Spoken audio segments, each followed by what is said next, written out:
Buenas noches, damas y caballeros.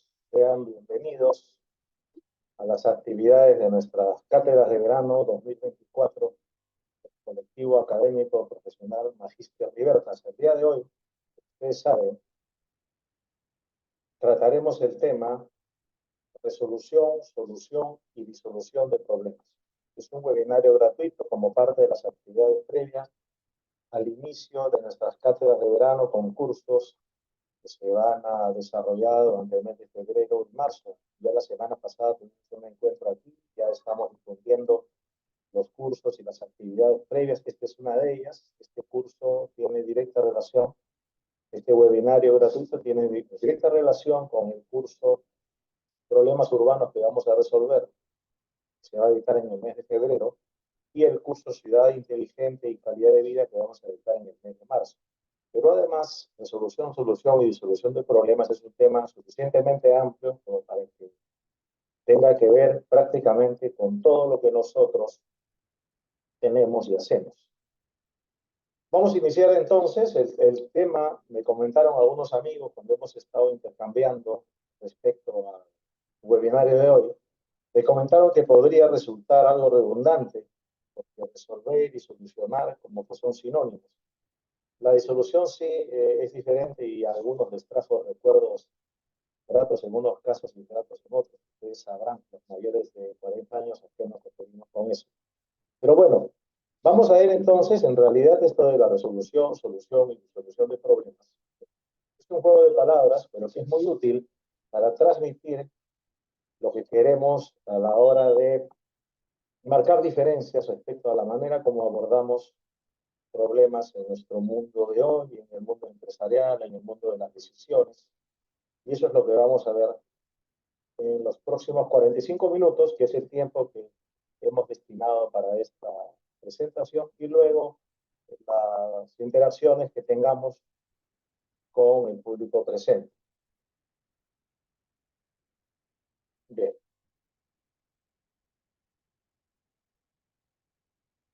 Mi nombre es Darío Enríquez, muchos de ustedes ya me conocen, me presento, ahí hay un texto que lo pueden leer en algún otro momento. Rápidamente, yo soy ingeniero de sistemas por la Universidad Nacional de Ingeniería, soy egresado del MBA de la Universidad del Pacífico.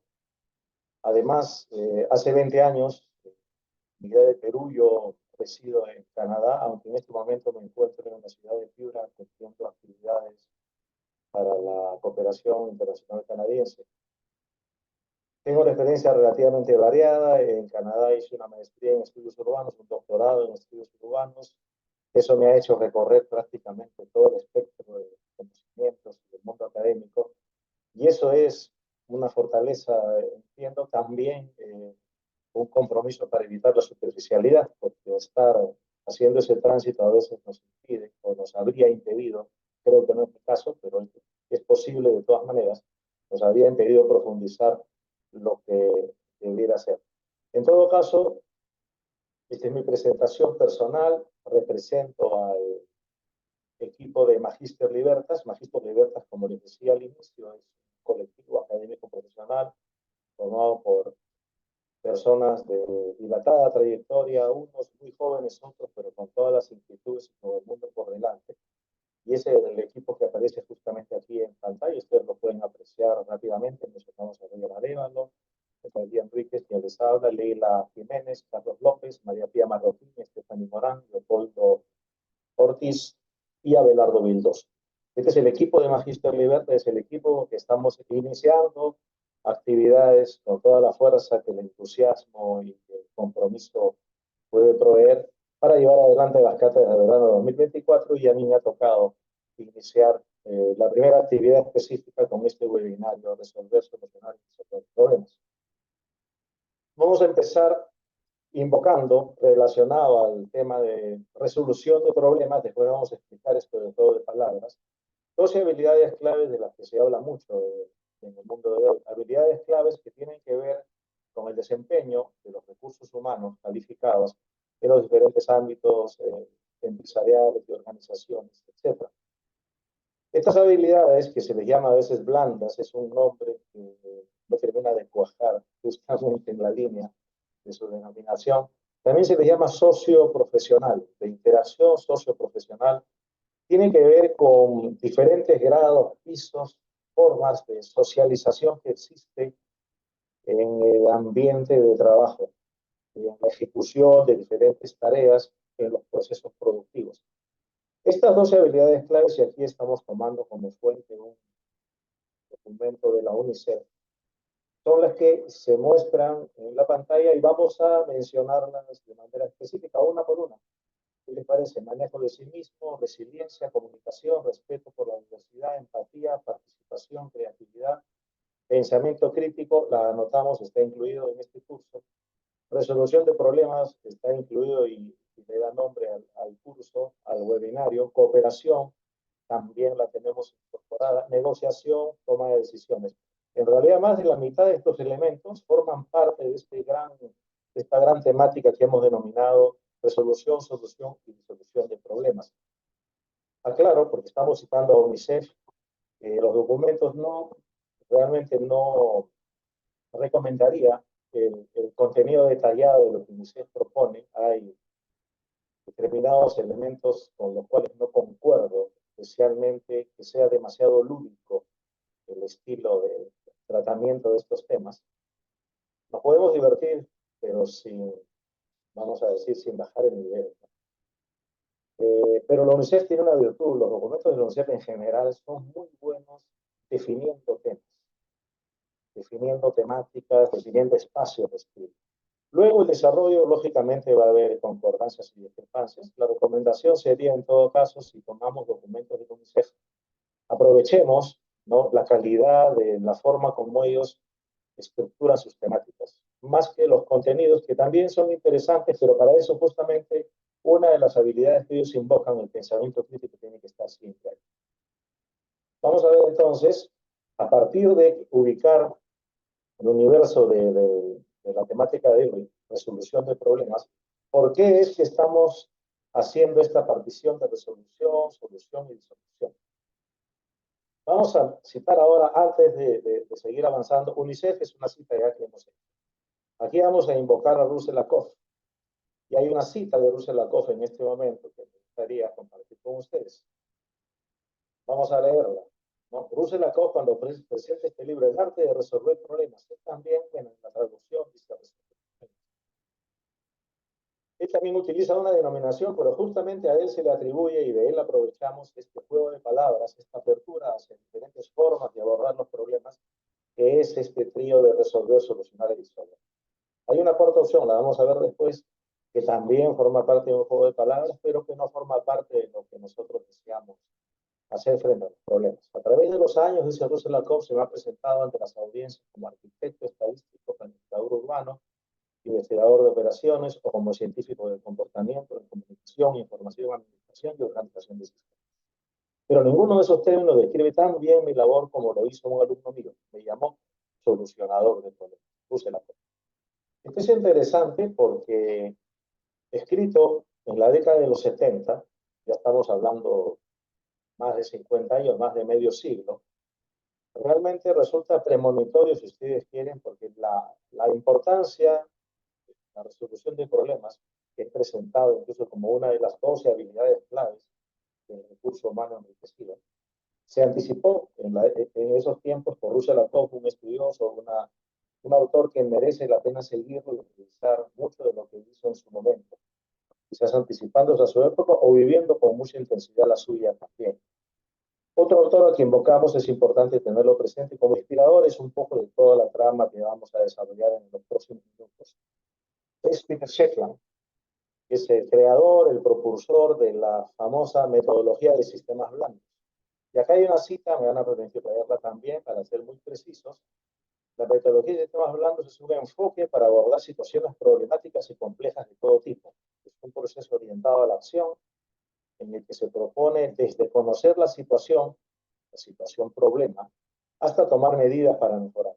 El aprendizaje surge justamente a través de un proceso en el que se explora el sistema para informar y estructurar la discusión sobre una situación y cómo podría ser mejorada. Es muy cauto Peter Shetland porque habla de mejorar una situación. Él no habla de solucionar. Sin embargo, son disquisiciones semánticas que son interesantes, son bastante simpáticas, hasta divertidas en su momento, pero lo esencial es que abordamos, enfrentamos problemas y tomamos decisiones a partir de eso. Entonces, lo que vamos a tratar aquí al momento de abordar problemas es bajo el contexto de la toma de decisiones. Esto es muy importante. Y así estamos incorporando toda la riqueza de lo que autores como Che, Lamakov y otros han trabajado durante mucho tiempo y que hoy es pertinente aprovecharla.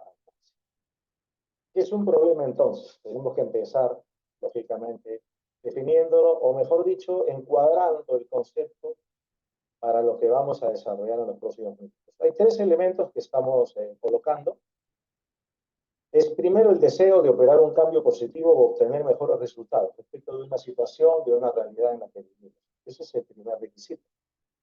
El deseo de operar ese cambio, lógicamente positivo.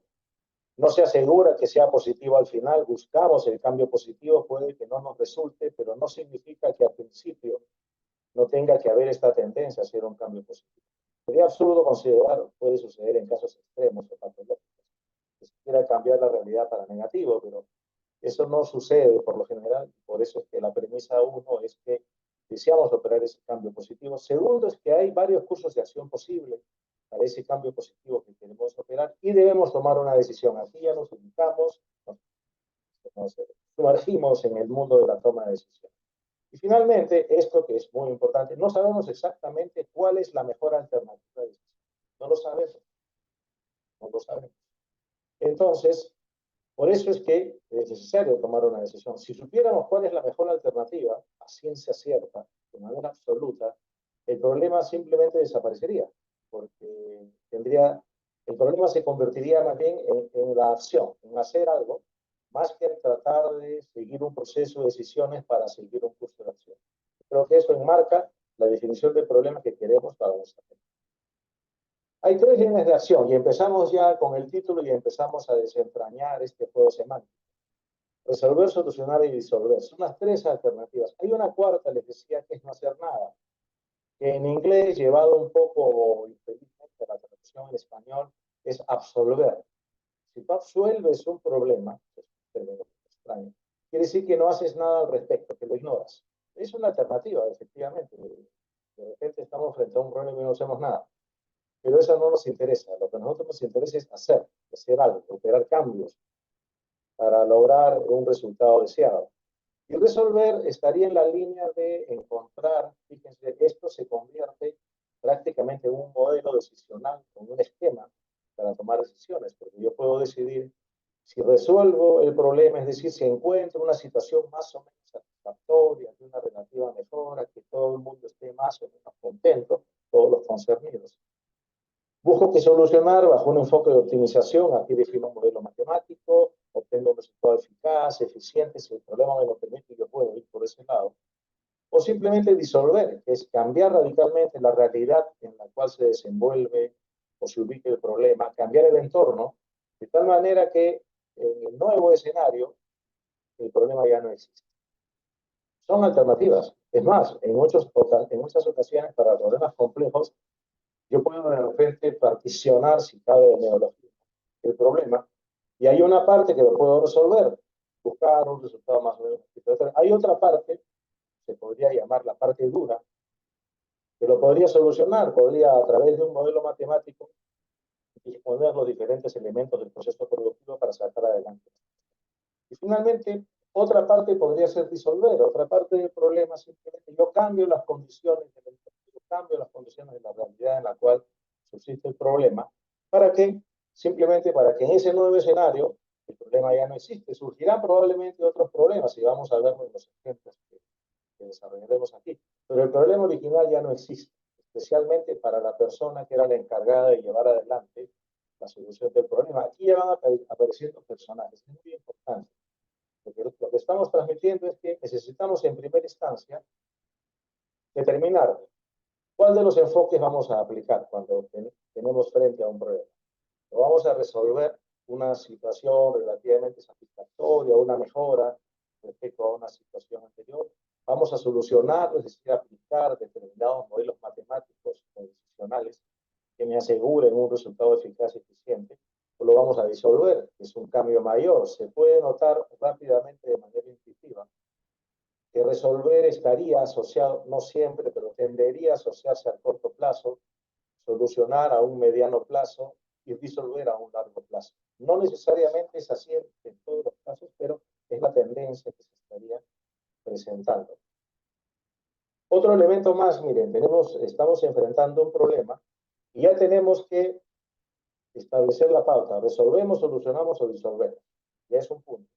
Esto gracias a los trabajos de Russell Lakoff y de otros intelectuales que han colaborado, que han ayudado a dar un esquema de trabajo, definir esquemas de trabajo que son muy importantes. Peter Drucker decía, no hay nada más práctico que una buena teoría. Bueno, un poco en esa línea. Es importante las ideas, los esquemas, los modelos. Finalmente, cuando se traducen en resultados auspiciosos, demuestran su importancia. Hay un concepto clave que trabaja Russell Lakoff, que se trabaja cuando ustedes tienen que manejar esta alternativa de enfrentar un problema. Sea que resuelvan, solucionen o disuelvan, hay siempre un diseño ideal. Aquí el término, bueno, está traducido de este modo. No es exactamente lo que podrían considerar mis compañeros de universidad, mis compañeros colegas de los sistemas informáticos. Tuve una primera etapa en mi carrera donde trabajé directamente el tema, sigo comprometido con la tecnología, pero ya no lo trabajo directamente. Ellos normalmente simplifican mucho más, y es bueno que lo hagan en su momento, el tema, y el diseño tiene que ver pues, con un diseño computarizado, y generalmente cuando se traduce en acciones, he visto que últimamente, en los últimos 10 o 15 años, le llaman solución. Es un software, es un aplicativo, es un conjunto de programas, es un sistema, se le llamaba así antes, pero ahora le llaman solución. Es interesante. Le llaman solución. El diseño no tiene que ver exactamente con un diseño computacional. El diseño vendría a ser una idea. Por eso el concepto ideal es una idea fuerza, es una idea de excelencia respecto de a dónde quisiéramos llegar, qué es lo que quisiéramos hacer cuando enfrentamos un problema y queremos resolverlo, solucionarlo, resolverlo. Queremos obtener resultados deseados, queremos obtener mejoras, queremos sacar adelante el tema entre manos. Eso es el diseño ideal. Eso tiene que existir para que nosotros, a través del camino que escojamos, tratemos de aproximarnos. Si el problema, entre comillas, es duro, si todo está dado, todo es conocido, las variables que yo controlo están totalmente a mi merced, lo más probable es que llegue a este diseño ideal a través de una solución. Y ese caso muy específico y raro coincidiría en parte cuando nuestros colegas informáticos le llaman solución al trabajo que ellos realizan. Pero la solución es mucho más que simplemente un software. Disculpen, pero es así. Vamos a ver ahora otro paso más. Cuando nosotros estamos enfrentando el problema, bueno, tenemos curso de acción, resolver, solucionar, resolver. Al mismo tiempo, nosotros tenemos que echar mano, y aquí invocamos un instrumento propuesto por Peter Checkland justamente para los sistemas blandos, pero que se aplica en general a cualquier realidad que queramos abordar. Este es un modelo para identificar componentes de un diseño. Pongo entre signos de interrogación innovador, porque aprovecho el momento para hablar sobre el tema de la innovación, que a veces está sobrevalorado, o a veces se le entiende de una manera distinta a la que debería. Debería ser algo mucho más utilitario. La innovación no debería convertirse en el fin, sino ser el medio para. Yo pienso. Podemos discrepar probablemente, pero se le da demasiado protagonismo a un término que debería ser relativamente natural y en gran parte espontáneo. Lo que pienso, nuevamente. Pero volviendo al punto, modelo para identificar componentes de un diseño. Puede ser innovador, convencional, puede ser repetitivo, podemos estar volviendo a las cavernas, no sé, a los orígenes, si quieren, algo más amable que cavernas. Y entonces, estos componentes los identifico bajo los roles que juegan, porque pueden ser las mismas personas que jueguen más de un rol. Hay clientes o beneficiarios de lo que yo estoy haciendo. Hay actores, que juegan ese rol, que pueden ser beneficiarios o no. Hay un proceso de transformación, siempre hay un proceso de transformación, porque cuando yo deseo cubrir o llegar a determinados resultados, yo tengo que transformar. Yo tengo una serie de elementos y hay un proceso de transformación de esos elementos para satisfacer necesidades, deseos, proyectos. Un Weltanschauung, que es un término que justamente inventa, un término alemán que toma Peter Shekman para explicar lo que en español podríamos llamar cosmovisión. Dicen que Weltanschauung va un poco más allá, pero podríamos darle también ese contenido a cosmovisión, un conjunto de creencias, de supuestos, de premisas que yo utilizo y que a veces no soy muy consciente. Acá hay un componente muy fuertemente subjetivo. Lo que guía la acción. ¿Por qué hacemos? ¿Por qué dejamos de hacer? ¿Por qué elegimos determinadas vías? ¿Por qué hacemos las cosas que hacemos? Dicen que podemos hacer lo que queremos, pero no querer lo que queremos. A veces queremos algo insospechado para nosotros porque nuestra cosmovisión, entre comillas, nos traiciona o nos pone en evidencia. Puede ser. Pero es un elemento que se considera especialmente, y Peter Shekman aprovechó para introducirlo, como parte del análisis en lo que él denominó sistemas blandos o soft systems, sistemas suaves. Las traducciones ni blandas ni suaves son convenientes, pero creo que todos lo entendemos. Los dueños del problema son las personas que tienen autoridad, que tienen arraigo, que ellos son responsables de lo que va a suceder con el sistema, con el proyecto, con la realidad que estamos tratando de transformar, con los problemas que estamos enfrentando. Y finalmente un entorno, siempre un entorno. Es importante a veces el entorno, el contexto, muchas veces en las comunicaciones interpersonales, por ejemplo, surgen problemas, surgen conflictos, porque se descontextualiza determinadas expresiones. El contexto, el entorno siempre es importante y hay que tenerlo en cuenta, no se le puede dejar de lado. Entonces ya tenemos aquí armando el conjunto de, esto le llaman caja de útiles, caja de herramientas, yo prefiero llamar caja de instrumentos, porque las herramientas son digitales y los instrumentos pueden ser lógicos, intelectuales, matemáticos, científicos, tantos tangibles. Estos instrumentos tenemos primero este trío del cual vamos a elegir un curso de acción, uno de ellos o una mezcla inteligente de los tres, resolver, solucionar, resolver. Tenemos ahora este modelo que nos permite identificar los componentes para ser conscientes de cuál es el proceso de transformación, quiénes son los clientes, los actores, cuál es la composición que está poniéndose en juego aquí, quiénes son los dueños y finalmente el contexto, el entorno bajo el cual yo tengo que llevar adelante mi resolución, mi solución o mi disolución. Y un instrumento más que quiero compartir con ustedes. Esto no se le debe ni a Shekman ni a Koch, bueno, se le debe a muchas personas, pero es algo que yo recuerdo, se usaba en la universidad en algunos casos, y yo cuando pude también lo transmití a mis alumnos. Describir los elementos del sistema. A veces, cuando no vemos luz al final del túnel, como se dice, hacer paciente y dedicadamente la labor de describir los elementos de un sistema nos puede ayudar a ver esa luz, a identificar realmente la naturaleza de un problema. Los dos instrumentos anteriores más estos, que estaría proponiendo para llevar adelante esta labor de resolver, solucionar, resolver problemas. Aquí, la emergencia se refiere a lo que se llama propiedades emergentes. No es la acepción de urgencia, no. Es una acepción que se refiere a propiedades que emergen. Ustedes saben que los elementos de un sistema,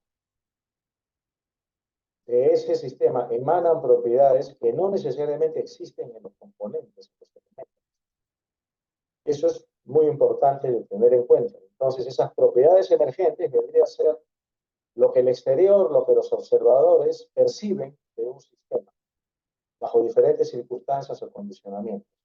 Puede ser el deseo de que funcione de una determinada manera, puede ser la observación de algo ignoto que sucede de pronto, muchas cosas, pero básicamente es lo que emerge de ese sistema.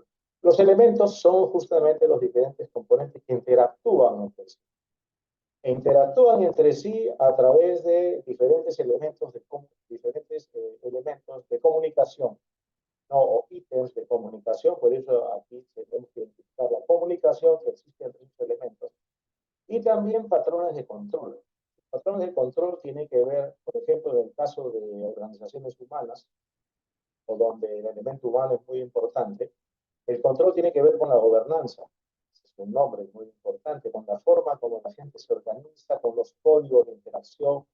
Hay una serie de elementos, leyes, sanciones o simplemente usos y costumbres. Todos esos elementos configuran la parte de control de un sistema y es interesante tenerlos en cuenta para describirlos. Luego vamos a referir rápidamente ejemplos, algunos relacionados con los estudios urbanos, otros simplemente de la vida común. Vamos a empezar incluso algún ejemplo político. Muy rápidamente lo vamos a ver a partir de estos tres tamices, elementos, instrumentos que estamos proponiendo para el manejo de problemas. Pero vamos un poco a ponerle matiz y un poco también de sal y pimienta. Vamos comentando esto de los problemas. Acá hay una cita, esta cita corresponde al presidente Manuel Prado Garcés, 2 veces presidente del Perú, sumando sus 2 periodos, él ha estado más de 12 años en el poder.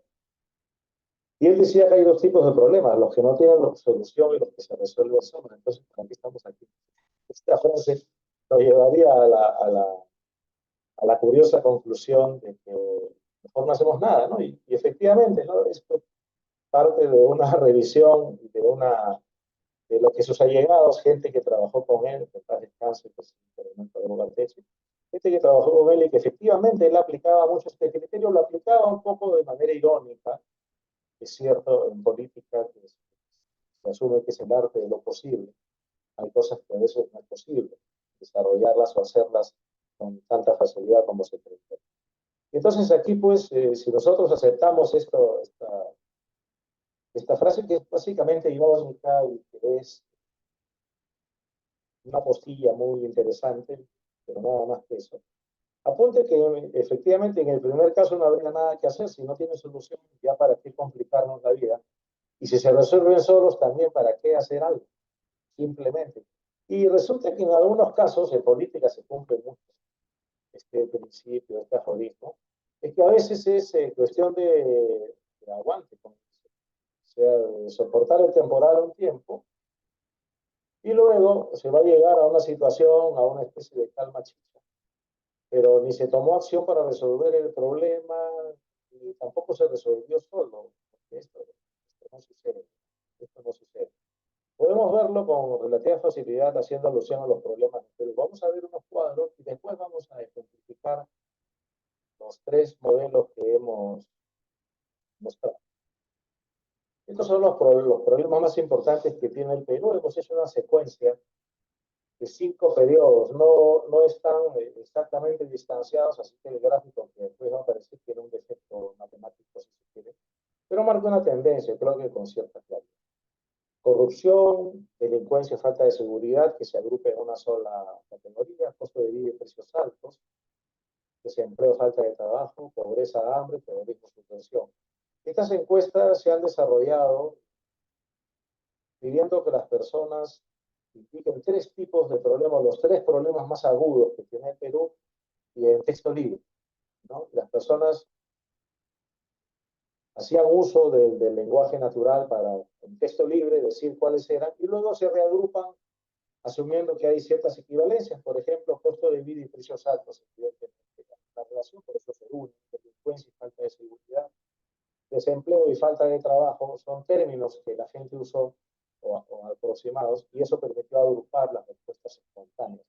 Es importante porque a veces cuando son respuestas predefinidas, el resultado tiende a ser diferente porque ya estamos condicionando a la gente. Aquí no, aquí es una respuesta espontánea y hay 5 momentos diferentes en la historia de los últimos 35 años en los cuales se ha hecho esta medición. Si vemos el gráfico, fíjense, aquí se aprecia, ¿no es cierto? Aquí se puede ver la línea amarilla, costo de vida y precios altos. Es indudablemente el año 90, con la hiperinflación, con los graves problemas, y con la inviabilidad como país que tenía nuestro país.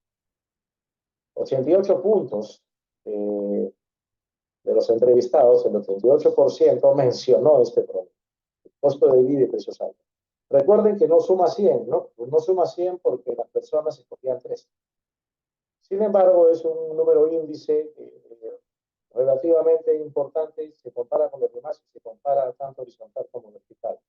El segundo gran problema que existía el año 90 era el terrorismo y la subversión. Mire dónde están ahora ambos. El costo de vida que tenía 88 puntos como apreciación de problema, ahora está en 18 y la subversión apenas está en 8, habiéndose reducido a 3 en algún momento y el costo de vida habiéndose reducido a 4 en algún momento. Es impresionante cómo cambia. Esto mide percepciones, por supuesto, pero es importante tener en cuenta cómo es que se consideran. Se habla de problemas, estamos hablando justamente de resolver, resolver problemas. Hay problemas que se resolvieron, hay algunos muy pocos que se solucionaron, es muy difícil. Una parte probablemente de los problemas se pueden solucionar bajo la definición que estamos manejando hoy. Y algunos se disolvieron efectivamente. Recordemos el disolver del año 92. Pero bueno, también hay el verde, por ejemplo, el desempleo y la falta de trabajo, llegó a un pico altísimo el año 2000, pero después ya tuvo una caída ostensible. Llama la atención cómo la delincuencia, habiendo llegado a ser hace 10 años, hace 12 años, el problema más importante, ha dejado su lugar ahora, pese a que el problema no se ha mainado, el problema no se ha reducido, el problema se ha incrementado. Sin embargo, en términos relativos, el problema de la corrupción es considerado por la gente como... Hay que tener en cuenta eso, ¿no? Acá no quiere decir que el problema se haya resuelto necesariamente. En algunos casos sí hay que hacer el análisis más profundo. Sino que en términos relativos hay otro problema que lo ha pasado por encima. En este caso, el tema de la corrupción. Alcanza 58 puntos, no alcanza los niveles dramáticos de 68 puntos que tenía el problema del costo de vida, la hiperinflación. Tampoco alcanza los 62 puntos que tuvo el terrorismo en el año 90, pero sí está cerca de los 64 que tuvo la delincuencia en su momento pico el año 2014. No es que se haya resuelto la delincuencia, hay que hacer un análisis más detallado. Eso es importante cuando se vean este tipo de estadísticas, saber acompañar análisis adicionales. Por eso es importante el entorno, el contexto y el conocimiento también de la realidad. Vamos a ver entonces, ahora que ya hemos terminado de recorrer esto, que tendría que ser un poco la parte teórica, vamos a buscar algunos ejemplos muy rápidamente. Muy rápidamente. Yo les pediría, si tienen alguna consulta, alguna pregunta, la puedan hacer a través del texto. Nosotros conversamos de ese modo y damos respuesta. Así que en el chat, si desean, por favor, podrían ustedes participar. Bien. Vamos a ver entonces esto que decía.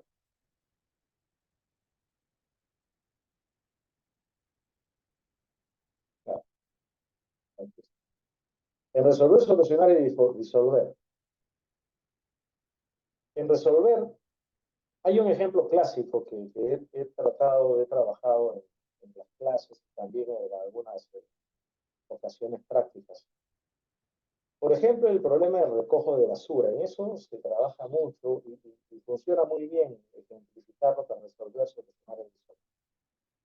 El recojo de basura, para empezar, y vamos y podemos ir a este otro, al otro punto, que es este de aquí. Acá hay dueños, ¿no? Y en este caso, combinando ambos instrumentos, efectivamente, resolver, solucionar y disolver el problema del recojo de basura tendría como dueño del problema a la municipalidad pertinente, correspondiente. Esa municipalidad va a tener que resolver el problema, solucionarlo o disolverlo.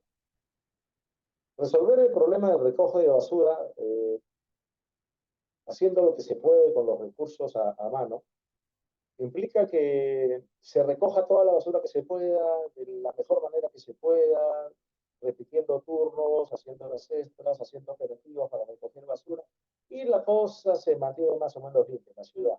Más o menos limpia, no se puede asegurar, siempre va a haber un poco de basura para aquí, un poco de basura para allá, pero se puede mejorar aumentando turnos, se puede mejorar con algunas unidades adicionales, etcétera. O también haciendo campañas para que la gente use menos, etcétera. Todo eso se puede hacer.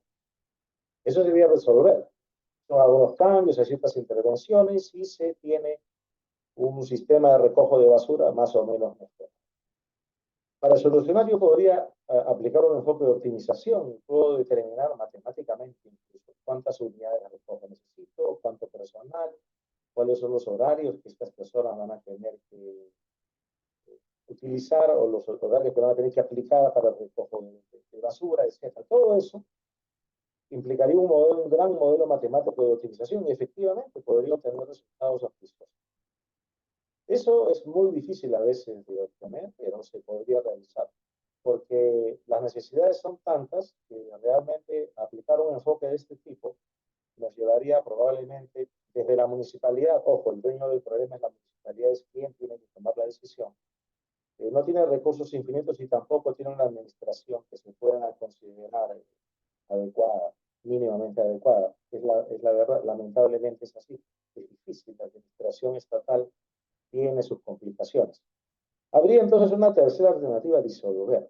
¿Cómo podríamos disolver el problema de la basura? Podríamos privatizar su recojo. Evidentemente se disuelve porque ese nuevo entorno, esa nueva realidad que estoy definiendo, ya operativamente la municipalidad no tiene que hacer el recojo de basura. Se lo transfiere a otro, se lo transfiere al sector privado. Ellos van a encargarse de recoger la basura y ya verán cómo lo realizan. Cambia radicalmente la realidad, se disuelve el problema del recojo de basura por parte de la municipalidad, pero surgen otros problemas. Es así. Generalmente la disolución lleva a nuevos problemas. En este caso habría un nuevo problema para la municipalidad, que es supervisar el trabajo de estas empresas con las cuales se privatizó el recojo de basura. ¿Se dan cuenta? Entonces, de ese modo nosotros operativizamos este trío de opciones y podríamos, de repente, en algunos casos, aplicar tajantemente una de las tres opciones o tal vez en partes donde se pueda. Yo puedo aplicar un enfoque de optimización donde se pueda, yo puedo aplicar ciertas mejoras y donde se pueda yo puedo disolverlo de repente privatizando parcialmente el recojo. Se puede hacer una solución combinada igual. Pero ya tengo en perspectiva tres grandes líneas de acción que voy a usar, cada una de ellas por separado o en la mezcla más inteligente que yo pueda hacer. Eso es lo que me brinda este instrumento. Y si nosotros tenemos que manejar un concepto clave, ojo, en el caso del recojo de basura, el diseño ideal sería recoger el 100% de la basura. Es la forma como planteamos un objetivo. Entonces yo tendría que hacer un diseño ideal, no utópico evidentemente, porque no debería yo aspirar al 100% si es imposible, en algunos casos va a ser materialmente imposible, pero sí lo máximo que pueda, lo más que pueda, pero ese ideal tiene que estar dado. Estando dado es que resulta mucho más fácil abocarse a resolver, solucionar el disolver. Es importante entonces el concepto clave de diseño ideal. Pero además, este otro modelo que me permite identificar los componentes también es importante. ¿Por qué? Habíamos hablado de los dueños. Es importante determinar quién es el dueño del problema para ver cuáles son los cursos de acción. Evidentemente, si, por ejemplo, el problema se plantea para que el sindicato de la municipalidad sea el dueño, evidentemente los cursos de acción van a ser muy diferentes. Van a ser muy diferentes porque se van a plantear objetivos. Inclusive, este diseño ideal va a ser muy diferente. Va a ser muy diferente de acuerdo a quién sea el dueño. Por eso es importante, como complemento, saber cuáles son los roles y quiénes juegan esos roles. Los clientes, los actores, el proceso de transformación, que sería específicamente, en este caso, limpiar la ciudad, mantenerla limpia. Y la cosmovisión tiene que ver con que realmente el recojo de basura es muy importante. No solamente por cuestión de ornato, sino por cuestión sanitaria. Entonces yo estaría dándole un contenido de trascendencia al trabajo que yo estoy haciendo. Por eso es importante, en cada uno de estos casos, todo el desarrollo que se requiera, tanto para identificar clientes, actores, proceso de transformación, la cosmovisión que anima el proceso, quiénes son los dueños y cuál es el entorno. Y finalmente aquí en emergencia, elementos, comunicación y control, yo voy a poder describir la forma como, por ejemplo, en este momento se recoge la basura. Todo esto lo que va a procurarle a uno es tener un conocimiento más cercano, más certero de cómo funciona la realidad. Y por eso el conjunto de los tres elementos es recomendable para poder abordar el tratamiento de los problemas. Entiendo que ha quedado claro. Vamos a ver si tenemos alguna consulta, podemos aclarar. Vamos a trabajar otro ejemplo. El ejemplo, vamos a volver a este esquema. El ejemplo, no, perdón, vamos a empezar por aquí. Puedo empezar por cualquiera porque es indistinto. Los tres van a trabajar al mismo tiempo. No son secuenciales, sino que están los tres puestos sobre la mesa. Aquí en Piura, ahora que estoy aquí, he encontrado que hay un interesante problema de conurbanismo. La conurbación es el fenómeno por el cual diferentes ciudades, en su proceso de crecimiento y desarrollo, van acercándose unas a otras de tal manera que en un determinado momento prácticamente forman parte de un mismo sistema urbano, de una misma gran metrópoli. Lima tuvo su proceso de conurbación, lo sigue teniendo, pero en su momento tuvo un proceso de conurbación. La Lima que conocíamos, la Lima central, se conurbó con el Callao, con Caraballo, se conurbó con Magdalena, con Chorrillos, con Miraflores, que eran las otras ciudades que existían, porque eran ciudades marcadamente diferentes, con espacios de transición y espacios de separación muy importantes. Eso que pasó con Lima y ahora casi no nos damos cuenta porque se llenó todo de una manera caótica. No se llevó adelante un proceso de conurbación mínimamente planeado. Aunque mucho de la conurbación tiene que ver con cuestiones espontáneas, hay cosas que no se pueden dirigir aunque queramos, es demasiado complejo. Sin embargo, sí se puede marcar pautas, líneas, trayectorias, tendencias, y es algo que en Lima no se hizo y ha sido una gran pérdida. Ha sido una gran pérdida porque Lima, teóricamente, a ver, imaginemos y soñemos un poco, debió haberse conurbado pensando en ser una ciudad longitudinal. Hoy sería una ciudad que iría desde Huacho hasta Cañete. Habría completado la conurbación de todas las ciudades que encuentren el camino, con espacios de transición, con espacios de separación, con espacios que se protegen del crecimiento urbano, manteniéndolos como zona agrícola o zonas de esparcimiento, etc. Terrenos agrícolas muy buenos en Lima se urbanizaron. Y ahora pues Lima es un monstruo que requiere lo mínimo para poder sostenerse. De manera, el sistema alimentario, por ejemplo, en Lima depende demasiado del exterior, demasiado, como no debería ser. Entonces es un problema. Piura está en una circunstancia como se encontraba Lima, vamos a decir, y algo diferente inclusive a favor de Piura por la ventaja, ¿no? Y por la oportunidad que se abre. Está en un proceso de conurbación en este momento como el que tuvo Lima, digamos, hace 50, 60 o hasta 80 años. Y Piura tiene una particularidad que le favorece, además, que no hay una ciudad súper dominante ni avasalladora, como sí fue Lima, evidentemente, respecto de todo lo que hubo alrededor, y como han sido otras ciudades que ya han conurbado determinadas ciudades pequeñas. Arequipa ha tenido su proceso, Trujillo, Chiclayo. Piura no. En Piura hay dos grandes ciudades, no una, sino dos grandes ciudades. Piura y Sullana. Son dos grandes ciudades, y luego hay ciudades medianas interesantes, muy pobladas, relativamente alejadas, pero comunicadas tanto con Piura como con Sullana. Tenemos Paita, tenemos incluso Talara, Campo Grande, Sechura, Catacaos, Chulucanas. Todas esas ciudades tienen un proceso muy primario aún de conurbación, pero muy efectivo también. Porque dentro de los elementos ya he identificado las ciudades. Piura, Sullana, como ciudades grandes, y las ciudades medianas, Chulucanas, Paita, Talara, Sechura, Canto Grande, Catacaos.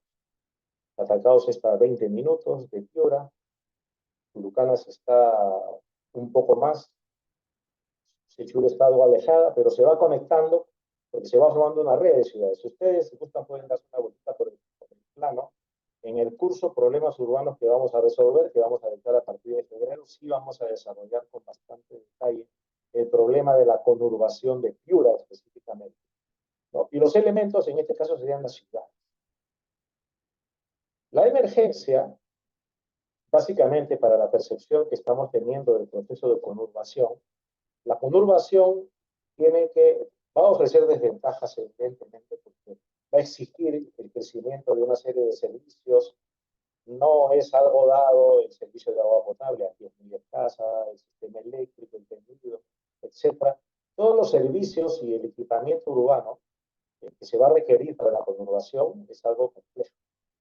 Y entonces, la emergencia o las propiedades emergentes, en este caso, de todo este espacio, que puede ser una metrópoli que entre el saldo positivo y negativo sea positiva para la población, la permanencia, ¿no? Y habitar este espacio. Porque teóricamente, para una metrópoli que va a crecer, como sería esta fibra que va a conectar con este gran circuito de ciudades, estaríamos hablando de una gran metrópoli donde las personas pueden elegir vivir, divertirse o estudiar en cualquier punto de la red.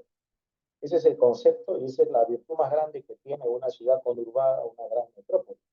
En Lima no sucede eso, fíjense. En Lima, en la práctica, la mayoría de los que están aquí probablemente sean limeños o viven en Lima.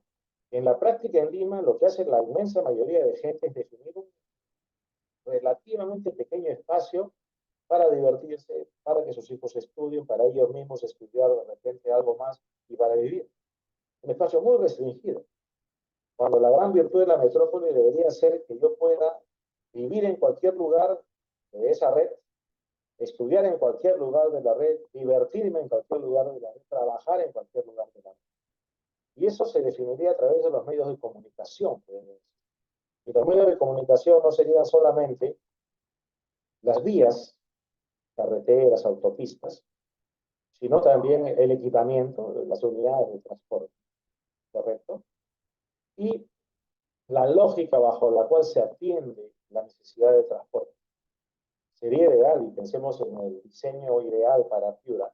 El diseño ideal sería de que, por ejemplo, todas estas ciudades finalmente se conecten en red a través de un sistema de transporte rápido interurbano, un tren interurbano. Lo que debió tener Lima, lo que debió tener Lima en su momento y no tuvo.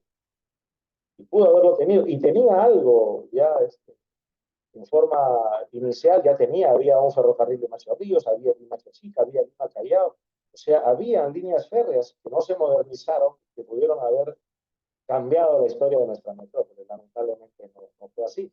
Pero Piura está en ese momento y es la única ciudad en el Perú que tendría esta ventaja de poder conurbar y configurar una gran metrópoli que pueda comunicarse en cualquier punto de manera eficaz, rápida, de modo tal que se cumpla esta premisa, ¿no? De que las personas pueden estudiar en cualquier punto de esa red, vivir en cualquier punto de la red, divertirse en cualquier punto de la red.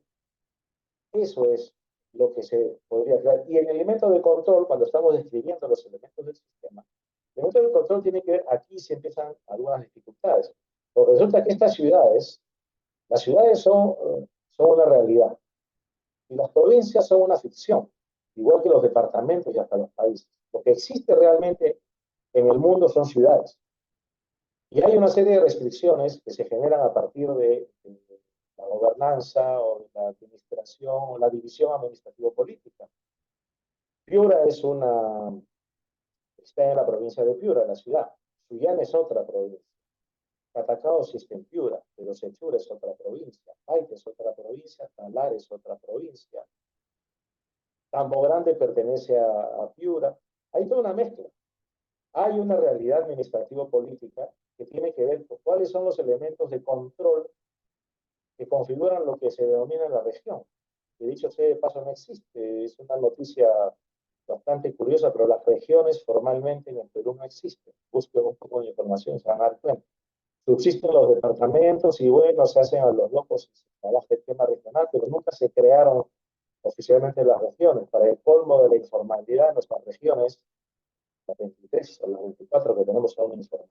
Pero bueno, acá tenemos todos los elementos para el problema de la conurbación de Piura, de la región Piura.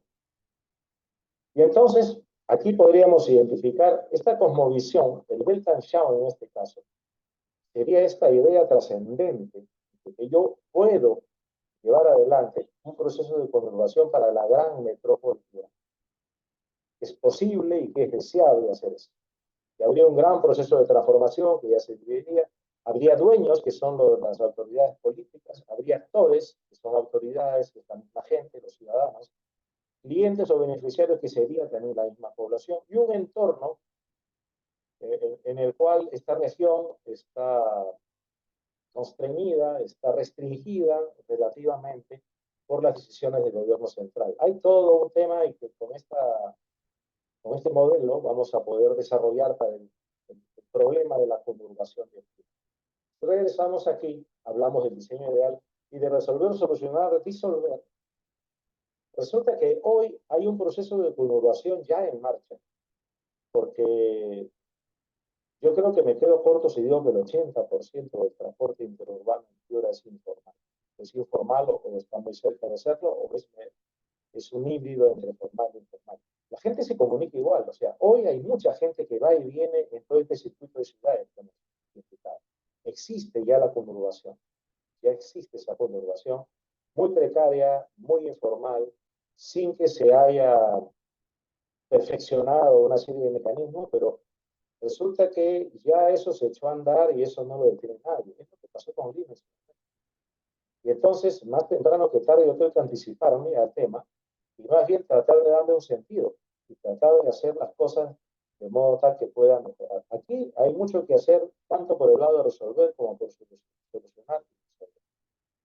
¿No? En el caso de disolver, por ejemplo, yo debería definir, digo, así pensando en voz alta, esto se tiene que trabajar mucho más, por supuesto, ¿no? Pensando en voz alta, yo debería definir en todo este espacio metropolitano zonas intangibles que no se urbanizan. Y entonces esas zonas que se deberían mantener como agrícolas, que deberían ser desarrollos turísticos, de protección al medio ambiente, hay toda una variedad de esparcimiento, etcétera, para evitar que el problema de la urbanización caótica que, por ejemplo, tuvo Lima, destruya. Y entonces, en esos espacios, en esos territorios, yo disolvería el problema en el sentido de que no existiría el tema de la urbanización como parte de la conurbación. Sería otro tipo de conurbación. Reservaría los espacios de transición, los espacios de separación, los mejores terrenos agrícolas deberían mantenerse. Hay todo un tema, evidentemente, pero eso sería parte de disolver el problema en esos territorios, relativamente pequeños. Solucionar, probablemente hay zonas en las cuales, con el simple diseño de una potente autopista, yo optimizaría la conexión que hay entre diferentes lugares. Pensaría básicamente en Piura y Sullana, que deberían tener agrícolas, necesitan una autopista que no tiene. Y resolver sería tratar de intervenir para moderar o para aliviar de repente los problemas que van a surgir, otros problemas que van a surgir en este proceso de conurbación. Pero se puede usar el enfoque de eso, o puedo de repente apostar por uno solo. Ya veríamos en el análisis, pero tendría yo mi instrumental intelectual pensante de considerar las opciones, ¿no? ¿Cómo puedo resolver? ¿Cómo puedo solucionar? ¿Cómo puedo resolver? Aquí allá. El gran tema, el gran problema es un macro problema de la conurbación metropolitana de la ciudad de Piura y Sullana junto con el resto de las ciudades. En este momento, si nosotros hiciéramos la suma, esta metrópoli que está precariamente conectada supera en población a Arequipa y a Trujillo, que son las dos ciudades más grandes hoy, después de Lima. Pues hay todo un tema entonces por trabajar muy interesante. Este problema de la conurbación de Piura se va a tratar en el curso de problemas urbanos que vamos a resolver, que es uno de los cursos que se dictan en las cátedras de verano a partir de febrero próximo. Y para terminar, el tema político, un problema político. El problema, por ejemplo, de la representación parlamentaria. La gente odia a nuestro Congreso. Es como odiarse a sí mismo, porque el Congreso, dentro del modelo democrático, es el fiel representante de la voluntad popular, porque todos están ahí.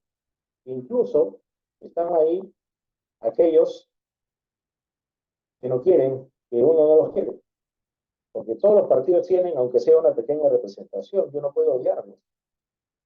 Sin embargo, están allí porque representan a otros. Y es el logro más importante probablemente de la democracia desde el punto de vista teórico. que está mal constituido, que es un nido de corrupción, etcétera, sin generalizar, porque no podemos decir que todos los congresistas lo son. Parece que han llegado a formar una mayoría muy sólida, aquellos que son absolutamente impresentables. Pero bueno, más allá de eso, el concepto es que se habla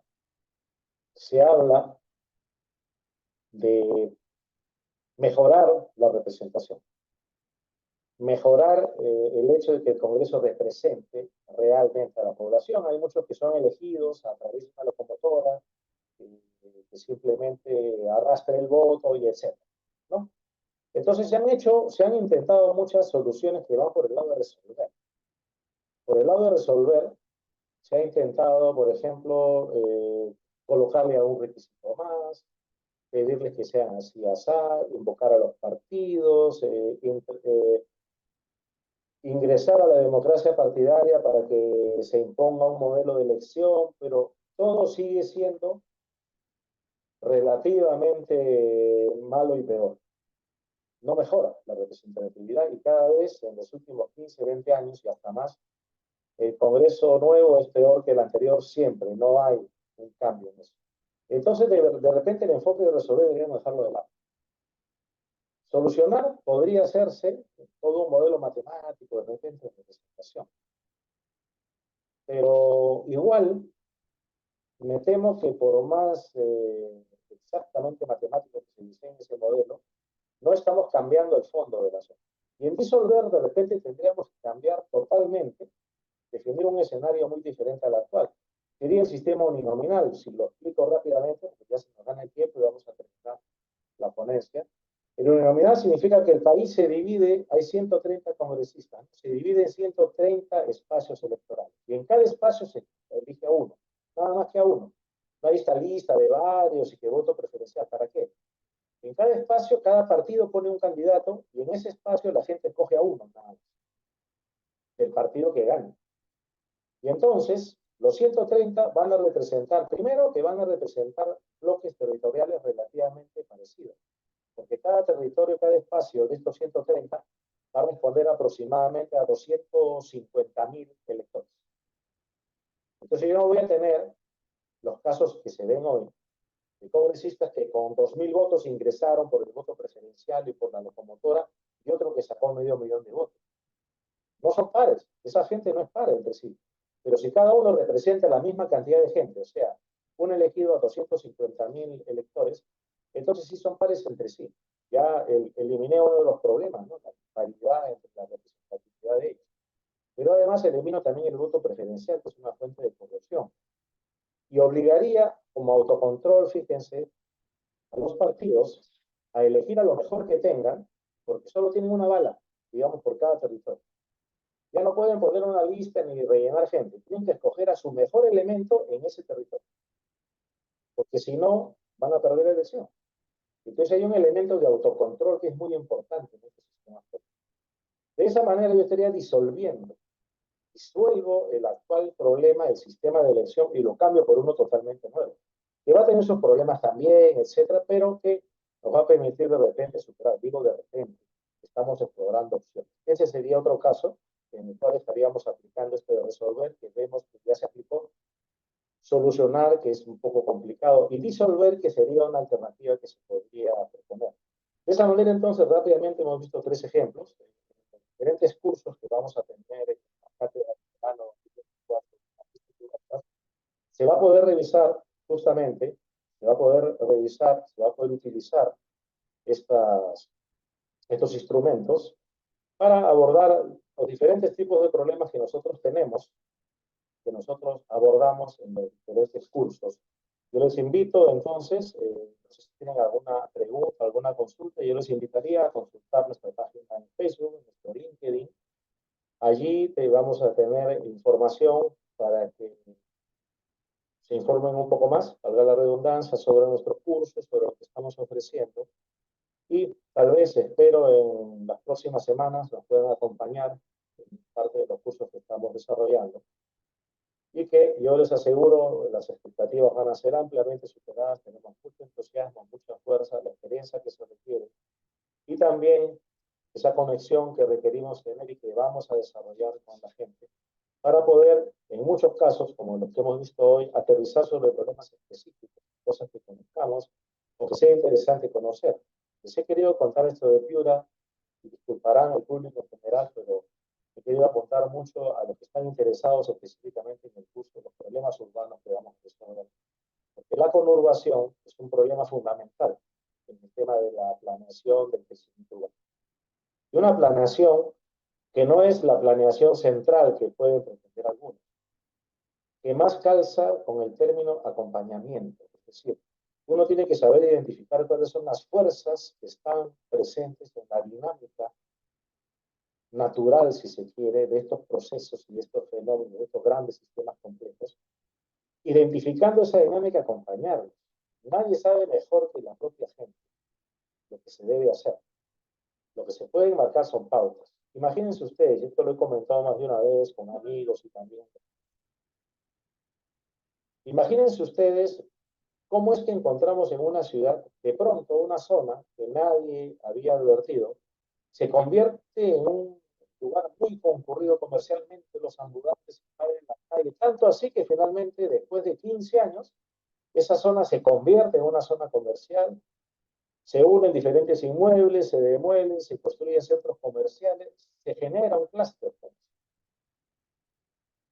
Ha habido toda una labor espontánea de la gente que por prueba y error ha ido decantando con lo malo y lo negativo que pueda parecer para los natos, porque evidentemente es un problema, los natos, no solamente los natos de seguridad, de limpieza pública, problemas sanitarios, todo eso se genera. Y imagínense en cuánto nos costaría hacer un estudio de mercado que identifique cuál es la zona en la cual yo debo colocar a 3.000 comerciantes de un determinado tipo.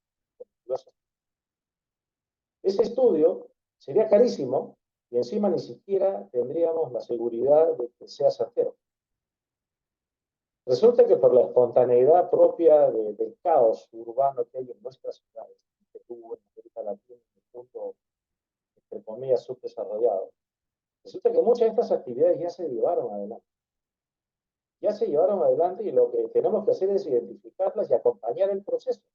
Si ya se definió que esa zona es comercial, entonces la vocación comercial de esa zona, que antes era de casa habitación, tendría que cambiar de la mejor manera. La electricidad, por ejemplo, tiene que ser de una calidad diferente. Las calles tienen que reacondicionarse. Entonces, la autoridad debería entrar para acompañar el proceso, no para reprimirlo, que es inútil porque nunca lo va a lograr. Y finalmente se llegan a establecer y todo sigue siendo precario y todo sigue siendo precario. Hay que saber atender y hay que saber ver las fuerzas espontáneas de la dinámica urbana en este caso. Y eso que les estoy contando aplica incluso en la realidad de una empresa. Las empresas tienen, como ustedes saben, un organigrama formal, pero también existe un organigrama informal en las organizaciones, las empresas sean privadas o estatales.